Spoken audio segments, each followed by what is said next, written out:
sæl og verið velkomin í Suðurnesja Magasín.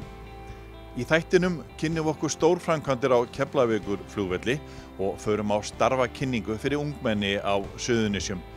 Þá förum við á bleikan og opinn dag á heilsugæslustöð Suðurnesja. En við hefjum leikinn með nemendum 8. og 10. bekkjar sem fengu kynningu á yfir 100 störfum á Suðurnesjum. Þið eru hérna, eitthvað sem tengist hjúkrun, það eitthvað sem heillar ykkur eða? Já, mjög. Af hverju? Út af því að ég hef alltaf bara svona fílað að hjúkra einhvern. Já. Varstu búin að kynna þér hérna hjá þeim? Ég var hjá hjúkrunarfræðingu. Já. Er það starf sem þú getur hugsað þér? Já, algjörlega. Já, vel gert. Það er lítil endurnýjun í stéttinni og það er konur og það er flesta konur náttúrulega sem er að útskrifa sig ljósmæður. Það er enda ekkert endilega að vinna á spítala. Það er bara þannig. Við erum bara eftirsóttur starfskraftur víða og hérna vaktavinnan, launin, álagið, það er bara breytt umhverfi og fólk er bara gerir aðra kröfur í dag. Sammála því? Já, ég er sammála því. Algjörlega. Hvað er til ráða? Byrja á toppnum. Hærri laun. Er það mál? Gera umhverfið meira aðlaðandi. Það er bara þannig. Sko, já, en veistu það, við erum náttúrulega ekki í svona laununum. Nei, alls ekki. Þetta er náttúrulega bara svona hugsjónastarf. Það er bara þannig, og þú ert bara alltaf einhvern veginn í vinnunni og þér finnst það æðislegt og það er bara gjöfin í lífinu, þannig að þeir sem velja að vera ljósmæður er bara alls heppnir. Við erum búin að vera ljósmæður í 18 ár og við erum að sjá hérna krakka alveg bara, hei, ég tók til þessum. Svo láta hann ekki sleppa mjög auðvitað. Heyrðu það? Svo hann slá ekki frekar. Strengjum við hérna á honum, svo snýrðu þið við. Þá setjum við þetta hérna í þetta líka. Þannig að við erum búin að alveg að doppeltryggja. Það er ekkert gaman að vera þessi handtekni, er það? Nei, alls ekki. En þú, strákur, er löggan að heilla þig eða? Já, mjög mikið sko. Já. Ég er búinn að handtaka vinn minn. Já. Eitthvað sem ég gerir mikið í framtíðinni fyrir löggunni. En er stefnan sett á lögregluna eða? Ég bara veit það ekki. Nei. Gætir að hugsa það? Já. En það er alveg möguleiki sko. Já. En þú? Það getur líka alveg bara vel verið. Já. Hvað er það mikið mál fyrir hann að vera lögga? Það er svo sem ekkert neitt rosalegt mál. Þetta er 2 ára nám. Þú þarft að vera með stúdentspróf eða sambærilegt, þannig að þú þarft að fara í framhaldsskóla. Og svo getur þú sótt þegar þú erum 20, þá getur þú sótt í Háskólanum á Akureyri. Er ekki 5 ára háskólanám? Nei, þetta er bara 2 ár til þess að fá starfsréttindi. Og svo getur þú bætt við í 1 ári þá ertu komið með BA-gráðuna. Okay. Hvernig leggst það í því? Bara vel, höldum. Varstu búin að hugsa lögguna eða eitthvað fleiri störf? Lögguna eða landhelgisgæsluna eða vélvirkjan eða eitthvað. Maður sér orðið meira og meira kvenfólk í lögreglunni. Já, algjörlega. Já. Er það einhver hugarfarsbreyting eða hvað er það? Þannig að það var ákveðin hugarfarsbreyting fyrir alveg nokkrum árum. Það er svona konur og hvattar sérstaklega til þess að sækja þetta starf. Já. Þannig að það er bara endalaust að fjölga konum í þessu starfi sem er bara frábært. Ert þú að starfa í lögreglunni á Suðurnesjum? Já. Það er svolítið af konum þar? Já. Já. Það er alveg gott hlutfall af konum í lögreglunni á Suðurnesjum. Og eru þið ánægðir í starfinu? Já, mjög. Mjög. Það er náttúrulega fjölbreytt eða ekki? Mjög fjölbreytt og spennandi. En ef þú hvetur unga konur að þetta geti alveg verið þeirra framtíðarstarf? Algjörlega sko. Þetta er klárlega fyrir konur. Sonja, getur þú sagt honum í stuttu máli hvað er mikið mál að vera flugmaður? Sko, það er rosa skemmtilegt og þú þarft að fara í bóklegt nám sem tekur svona kannski 1 ár og svo safna flugtímum. Þú þarft að fara í heilbrigðisskoðun fyrst til að vita hvort það sé ekki allt eins og það á að vera. Hjartalínurit og bara ýmislegt svoleiðis, svona ítarlegt. Sjónina, heyrnina og þannig svo er það bara að skrá sig í kynnisflug eins og þú varst búinn að gera. Við ræddum aðeins saman á það og hann var búinn að fara og hitta flugkennara og skoða flugvélarnar og svona þar. Var það heillandi? Já, mjög gaman. Keilir hérna upp á Ásbrú er náttúrulega er að kenna þetta. Já, ég er búinn að fara í flugbúðir í þessu ári. Já, búinn að vera í flugbúður ungmenna. Já. Þannig að þar fékkstu smá svona fiðring og langar að fara lengra. Já, ég búinn bara að hafa áhuga þannig að ég var eitthvað 5 ára og ég ekki búinn að skipta skoðum. Já, ok. Já, var með flughermir heima þessu líka, sagði mér. Já, ég á flughermir, byrjaði að fljúga 2017 á X-Plane 11, svona leikur, að flughermir. Já, og ég búinn að hafa yfir 5.000 tíma í flughermum og ég kann eiginlega á alla Boeing flugvéla líka Airbus. Já. Hvernig flugvélum ert þú að fljúga, Sonja? Ég að fljúga 757 og 767. Búin að prófa þær? Já, ég búinn að prófa, já. Þannig að þú ert klár í þetta? Já. Við töluðum við þig fyrir svona 3-4 árum síðan. Það passar. Og vorum að ræða einmitt stöðuna í þessu. Hvernig fjölgunin væri í iðninni. Hefur eitthvað gerst á þessum árum? Heldur betur. Mikil aðsókn og það er búið að vera mikill metnaður bæði á menntastofnunum og allt að fjölga og það er búið að bæta við grunddeildum og allt í fjölbrautaskólanum. Þannig að það er mikil aðsókn í rafvirkjunina og það er vöntun, mikil vöntun.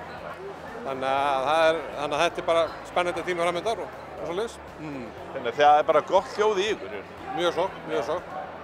Við erum líka með eitt stærsta vinnustað á Íslandi sem er flugstöðin og það er mikið vantar að örgulega, hún kallar á mikið af iðnmenntuðu fólki þar á meðal í rafvirkjun og greinum tengdri rafvirkjun, eða ekki? Heldur betur. Það er snertir á mörgum stöðum eins og við sjáum til dæmis í Ísafeyja, hjá okkur, Hitaveitunni og HS Veitum. Og það er bara, og verkefni sem framöndan eru gríðarleg. Þannig að það er ekkert smá sem er framöndan. Þannig að það er bjart framöndan hjá þeim sem ákveða að fara í rafvirkjun? Heldur betur.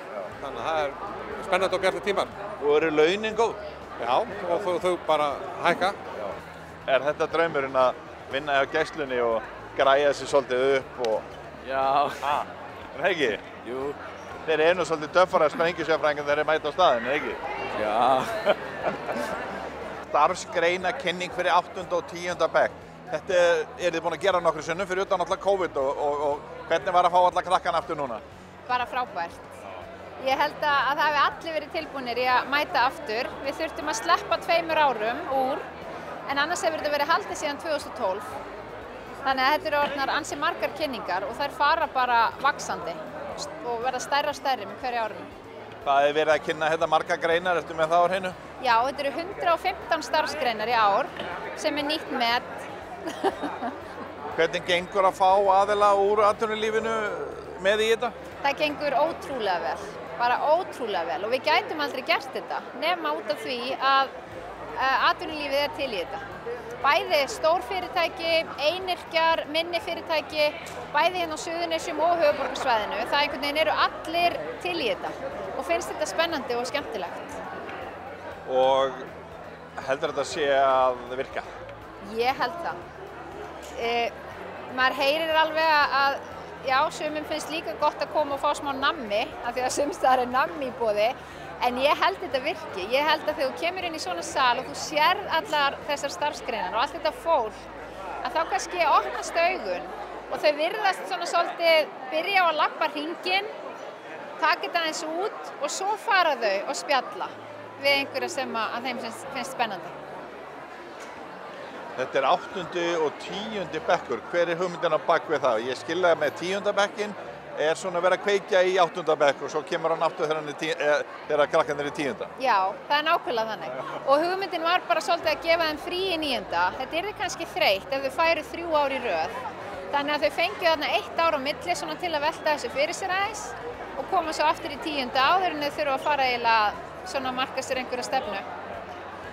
Við erum búin að taka eitt smá hring hérna og það er alveg ljóst að sumar starfsgreinar hérna inn bara eru í virkilegri baráttu að fá fólk, bara eins og það vantar pípulagningamenn. En greinin er reyndar ekki kennd í Fjölbrautaskóla Suðurnesja, þannig að það eru ýmis svona mál sem að koma upp þegar allur hópurinn er að hittast hérna. Já, algjörlega. Og það er eins og við erum með matreiðslumann og framreiðslumann. Þetta er heldur ekki kennt á Suðurnesjum. Þannig að já, það eru alls konar breytur í þessu. En það er líka svolítið skemmtilegt að sjá eins og til dæmis með rafvirkjan þú getur fundið rafvirkja hérna, held ég á 4 mismunandi stöðum í salnum, þá hjá 4 mismunandi fyrirtækjum eða stofnunum. Þannig að þau sjá líka hversu fjölbreytt starfið getur verið, þó að þú lærir það sama. Þannig að getur sagt að þetta sé góð hugmynd og gott samstarf aðalega af þessum degi? Algjörlega. Samstarf á milli skólanna á svæðinu, fræðsluskrifstofana og atvinnulífsins. Þannig að það er það sem að lætur þetta rúlla svona vel eins og þetta gerir. Og þetta hefur náttúrulega ekki verið síðustu 2 ári í heimsfaraldri, þannig að það var kannski komið virkilega þörf núna. Já, ég held það. Ég held að hafa allir verið tilbúnir og til í þetta eftir 2 ára pásu. Það er orðin árlega hefð að halda bleikan dag í október en mánuðurinn á að vera vitundarvakning fyrir konur í baráttunni gegn krabbameinum. Bleiki dagur, þetta er stór dagur á hverju ári og ekki síst hjá ykkur í Krabbameinsfélaginu.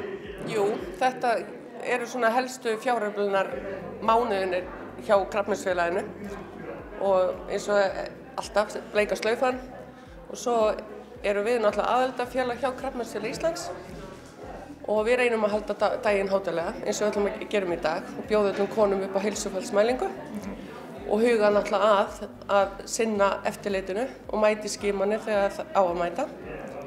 Þannig að, já, og við náttúrulega, þetta er bara vitundavakning fyrir krabbameinum hjá konum, þessi mánuðir. Og við erum mætt hérna niður í heilsugæslu stöð og það er bara góð mæting það sem aðver. Það er bara frábær mæting. Við áttum eiginlega ekkert að vona á svona mætingu, það búið að vera stanslaus erill. Bólinu okkur alveg fljúa út sem við erum að gefa bleika bóli og hérna, já, þetta er bara frábært dagur. Ásdís, þú ert að starfa að lýðheilsumálum hjá Reykjanesbæ. Hvernig komið þið að þessu?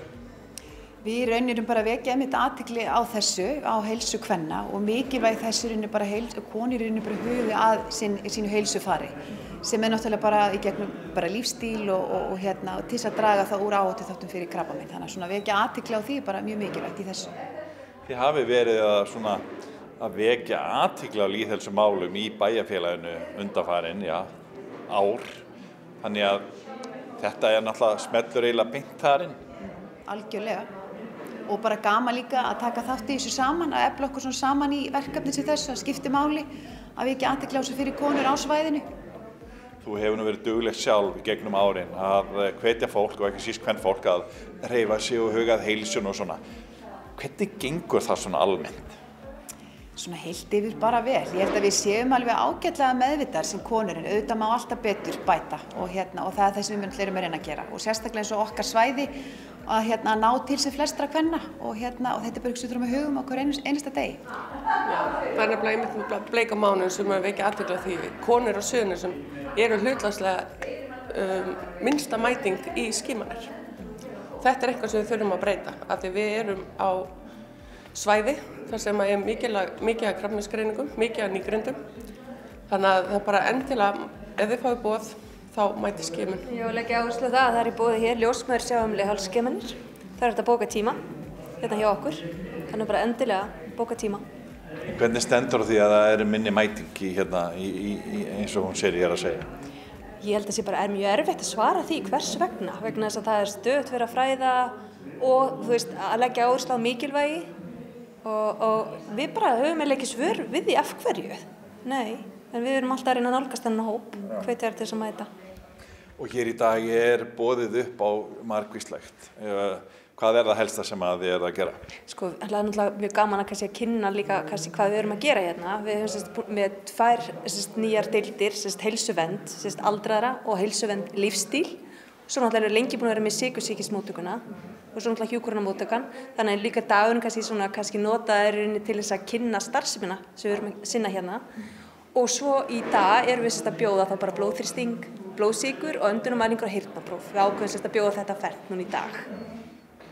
Og já, eins og þessu, það er mjög góð mæting, það er ánægjulegt náttúrulega. Það er mjög ánægjulegt. Við til dæmis vorum í Hljómahöll hérna með inflúensu og COVID-bólusetningu og þá buðum við upp á blóðþrýstingsmælingu og það var rosalega góð þátttaka og þá vorum við einmitt að greina fólk með of háan blóðþrýsting sem við sendum áfram, þannig að svona forvörn er mjög mikilvæg í þessu. Þannig að konur sem er að koma inn í dag, reyndar einhverjir kalla líka, þannig að þeir fara hér inn á það sem þú varst að nefna í einhverja greiningu og geta jafnvel lent í því að að vera að vísa jafnvel inn á bráðadeild í framhaldinu eða? Já, það gæti alveg gerst, já, ef það eitthvað mjög óeðlilegt. Og hefur það gerst? Þið voru eitthvað að lauma því að mér í dag? Já, það nú búin að gerast. Við greinum alltaf einhvern sem að þarfnast, frekari aðstofar. Lýðheilsudeildin í Reykjanesbæ með eitthvað skilaboð til kvenna svona í lokin? Ég myndi segja að það bara aldrei of seint að byrja og þetta snýst að fyrirbyggja og koma í veg fyrir sjúkdóma og í þessu tilfelli krabbamein kvenna, þannig að við viljum auðvitað bara hvetja konur til að huga að sínu heilsufari á hverjum einasta degi. Róseri? Bara mæta í skimun. Þegar þið fáið boðsbréf, þá bara mæta. Panta tíma. Verið velkomin í Hljómahöll, þar sem fullkomin aðstaða fyrir árshátíðir, veislur, ráðstefnur og viðburði af öllum stærðum og gerðum. Við þjónustum þinn viðburð frá A til Ö. Nánari upplýsingar á hljómahöll.is.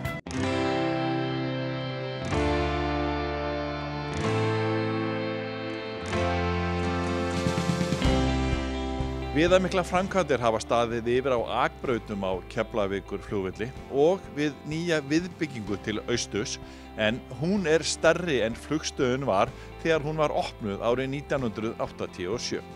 Já, við stöndum hérna á akbraut Mike, sem hefur vinnuheiti Mike. Þetta fyrsta nýja akbrautin sem við erum að gera í langan tíma. Hún 1,5 kílómetra á lengd, hún 23 metra á breidd, hún með 7 metra axlir, þannig að þetta talsvert umfang á svona. Við erum með þessari framkvæmd, þá erum við að reyna að auka öryggi og flæði hérna á flugvellinum. Og þetta mun hjálpa okkur bæði í, eins og ég segi, öryggismálunum og viðhaldi til framtíðar á öðrum akbrautum. Þannig að þetta einfaldar okkar rekstur. Ein svona akbraut, hún með 3 lögum á malbyggi, þannig að þetta 130.000 fermetrar. Þannig að þetta svipað kannski á 7 metra breiður vegur frá Fitjum og inn í Kúagerði. Hvað þetta mikið mál þegar þið þurfið að fara í svona framkvæmdir? Flækjustigið mjög hátt af því við erum á flugvelli sem í fullri starfsemi og það ekkert í okkar rekstrarleyfi sem gefur afslátt. Þannig að við þurfum alltaf að hugsa rekstur flugvallarins og hann í forgangi. Þannig að við getum alveg lent í því að við þurfum að reka verktakann tilbaka eða breyta einhverju. Og síðan þannig að við þurfum að huga að því og operation númer 1.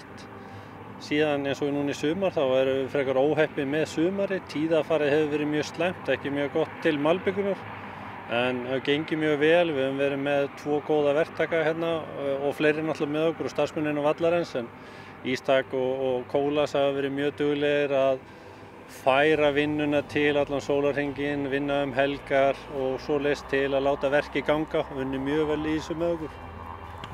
Hvað með flugumferð og svona? Þið hafið verið að fá einhverja svona athugasemdir eða kvartanir svona yfir háa. Hvað getur þú sagt okkur á það?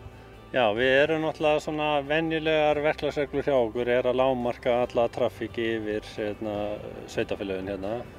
Og það sem við höfum, en þessi akbraut, hún raun og veru fer yfir eina flugbraut og snertir 3 akbrautir. Þannig að þegar við erum að fara að flugbrautinni eða fara að þessum akbrautum, þá þarf að beina umferðinni annað og við höfum núna í sumar, bæði á vormánuðum og svo núna í september og fram í líklega miðjan október. Þá meira umferðarálag yfir Reykjanesbæ og það sem við reynum að gera, við reynum að lágmarka bara þann tíma sem það tekur. En við erum með á heimasíðun okkar, þar erum við með kerfi þar sem fólk getur farið inn, það getur fundið flugi sem olli mótnæði og það getur sendt inn ábendingar og við erum með mjög virkt kerfi sem vinnur úr því og skoðar hvort það sé eitthvað óvenjulegt eða hvernig þetta bregðast við. Hvernig hafa framkvæmdir verið hér á vellinum við flugbrautir og akbrautir? Já, hvað getum við farið langt aftur í tímann eða bara frá því að bandaríski herinn fór hérna 2006 og Ísland tók við vellinum? Það var fyrstu árin eftir að herinn fór, þá var greinilega lítið fjármagn, þannig að akbrautum var ekki viðhaldið í fullri breidd og flugbrautum ekki heldur. Og það hefur aðeins verið að bíta á okkur núna, þannig að framkvæmdirnar sem við erum að fara í, þær verða umfangsmeiri, taka meiri tíma og þannig að Þetta verður svona mun flóknara og erfiðara heldur en að hefði þurft að vera. En við fórum í 2016 og 17, þá endurbyggðum við alveg flugbrautirnar, efstu lögin á þeim. Og þegar við förum í svoleiðis framkvæmd þá eru mjög stífar reglur hjá okkur. Við þurfum að horfa á þetta eins og þetta sé ný framkvæmd og uppfylla alla nýja staðla sem eru. Páll, þetta eru mikla framkvæmdir hérna, austurfingurinn eins og það er kallað, hvað getur þú sagt okkur það er? Já, þetta er bygging sem er um 22.000 fermetrar, sem er aðeins stærri heldur en flugstöðin, þannig að byggð hérna 86-7. Og í þessari byggingu þá vorum við að byggja stóran kjallara fyrir framtíðar farangurslokun. Við erum að stækka svæði þar sem að komufæribönd eru og búið til nýtt svæði fyrir þar sem að farangurinn kemur inn í bygginguna. Á annarri hæðinni verður við svo með Schengen-svæði, eða þar sem er þetta venjulega svæði upp á annarri hæð, þar sem eru verslanir og veitingar. Þannig að á því svæði verða 4 ný hlið, 2 busgate og stærra verslanir og veitingasvæði.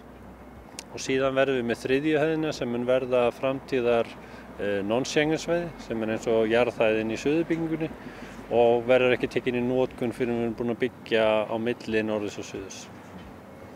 Og hvað segirðu með tímaplan á þessu? Er þetta tekið í notkun í áföngum eða klárið þetta? Já, við áætlum að byggingi verði kláruð 2024 en við áætlum að opna fyrsta áfanga á næsta ári, mitt næsta ár og þá mun stækka svæði hérna á jarðhæðinni þar sem að komufarangurinn er að koma inn og eins og þið sjáið þó að byggingin sé hálfreist hérna að þá eru við byrjaðir að skerma okkur af á jarðhæðinni og þannig við erum byrjaðir uppsetningu á færiböndum í kjallara og undirbúningi á fyrstu hæð. Mun þetta hafa áhrif á, hvað ég að segja, þjónustu stigið í, hvað ég að segja, með farangur þegar fólk er að lenda? Ég held að þetta verði mikil viðbrigði fyrir farþega þegar að koma að svæði þar sem þeir ná í töskurnar í dag, það verður mun stærra og betra heldur en það er í dag, þannig að upplifun farþega ætti að vera mun betri. Þetta hlýtur að kosta eitthvað fullt af milljörðum? Já, við erum að áætla framkvæmdakostnaður á þessu sé með flughlöðum og öllu einhverjir 22 milljarðar sem er það bara framkvæmdakostnaðurinn. Þannig að þetta er 22, kannski 4 milljarðar í heildarkostnað. Þannig hvað verður þetta mörg flughlöð við bygginguna? Það er gert ráð fyrir þessu 4 flugvélastæði við en það verður 6 brottfararhlið. Það er allt komið á fleygiferð eftir heimsfaraldur. Man leikur alltaf forvitna að vita hvað svona risa bygging, hún er náttúrulega hvað er hún að skapa mörg störf, veistu það? Já, við erum að horfa á það svona meðan er í stálreisingunni, þá eru kannski svona 50-60 manns hérna við vinnu í byggingunni. En núna vorum við verið búin að klára að bjóða út það sem við köllum fit-out-samningar. Það eru rafvirkjun, loftræsingar, pípulegnir og allt svoleiðis. Þannig að þá gerum við ráð fyrir að vera komin svona 200-300 manns í bygginguna. Já. Þannig að það er ís og þess? Já, heldur betur. Má ég spyrja þig eitthvað út í framtíðarmúsík? Hérna á bakvið okkur er þessi rauði rani, mjór landgangur á milli norðurs og suðurs. Er það svona í næstu framtíð? Já, þessi bygging, hérna sem við erum að byggja hér, hún er fyrsta skrefið í það að við getum farið í tengingun á milli norðurs og suðurs. Og við erum að áætla það að 2024 þá gætum við verið að hefja framkvæmdir á nýrri byggingu milli norðurs og suðurs sem mun bæta mjög mikið gæðin á hliðunum sem er að unna á þessum mjóa landgangi í dag og upplifum farþega á verslunum og veitingasvæðinu. Það er ju alltaf verið að keppast við það og að upplifum farþega sé sem best, þetta spilar allt inn í þetta. Já, og það er mikið atriði að fólk vilji tengja í gegnum þennan flugvöll og hafi góða upplifuna hér og langi svo kannski að ferðast til landsins eftir að hafa komið inn á flugvöllin. Hefur eitthvað komið ykkur á óvart svona í framhaldi af svona, heimsfaraldur hefur verið að klárast, getur við orðað þannig. Áttu þið von á svona mikilli flugtrafík svona hratt? Og hversu mikil hefur hún verið? Já, ég held að við vorum nokkuð bjartsýnir hvernig þetta myndi ganga en þetta að gerast mjög hraðar heldur við áætluðum og ef ég man rétt þá erum við að stefna í 6,2 milljónir á þessu ári og þannig að vöxturinn hann miklu hraðari heldur en við áttum vona á. Svona gott hljóð í ykkur hjá Ísafirði? Þeir eru svona svolítið miðdeypill á Keflavíkurflugvelli með þessu marga hluti eftir heimsfaraldur og horft eitthvað fram til næstu ára. Er bjartsýni? Já, ég myndi telja það að við erum bara mjög bjartsýn. Við erum núna að kynna nýtt masterplan eða uppfærslu á masterplaninu okkar. Við erum búin að vera með þessa bjartsýni þannig að við erum búin að vera að vinna í framkvæmdum þótt þessi heimsfaraldur hafi verið og ég held að það hafi verið mjög stórt heillaskref að stoppa ekki, heldur nýta þennan dauða tíma eins og við gátum og eins og hægt var í framkvæmdur og undirbúning. Við hjá Víkurfréttum erum að vinna að annarri sjónvarpsþáttaröð sem heitir Suður með sjó og þar hittum við Suðurnesja fólk sem að gera skemmtilega hluti. Guðbjörg Glóð Logadóttir, frumkvöðull í fiskverslun á Íslandi og eigandi fylgifiska, einn af okkar viðmælendum. Hér kemur stutt brot úr heimsókn til hennar. Í gamla þetta voru kallar bara einhvern veginn með fiskbúður, eða ekki? Jú, þeir voru það. Þetta var náttúrulega svona starf þar sem menn kannski voru komnir í land, voru sjómenn og voru skipt starf. Já. Þannig að þetta voru yfirleitt svona svolítið slórkallar í stígvélum með sundu eins og þeir voru bara borð, sko. Þannig að þetta hefur aðeins breyst, pínlítið. Núna sér maður alltaf í borðinu hjá okkur, maður sér náttúrulega ekki í borðinu hjá okkur þverskorna ísu eða þið farið ekki á bakvið og þverskori ísu fyrir fólk. Þverskerið þið hvað ég segum? Silja, áttu við kóríander? Þannig þetta. Sko, nei, við fáum til dæmis aldrei inn heilan fisk. Það partur af konseptinu hér upp á að sko, við erum þetta millistið á milli fiskbúðar og veitingastæðar og ef við værum að fá inn heilan fisk með öllu slorinu sem honum fylgir, þá erum við komið lyktina inn og sóðaskapinn. Sko.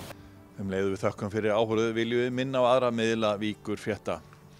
Í rúm 40 ár höfum við gefið út vikulegt héraðsfréttablað, Víkurfréttir, og því dreift öll Suðurnes á yfir 30 stöðum, meðal annars í öllum nettóverslunum. Þá erum við einnig með fréttir alla daga á Víkurfréttavefnum vaff.is og golffréttir á kylfingur.is. Við þiggjum góðar ábendingar gott efni í alla okkar miðla. Við þökkum fyrir okkur, sjáumst að vikuliðinni. Verið sæl.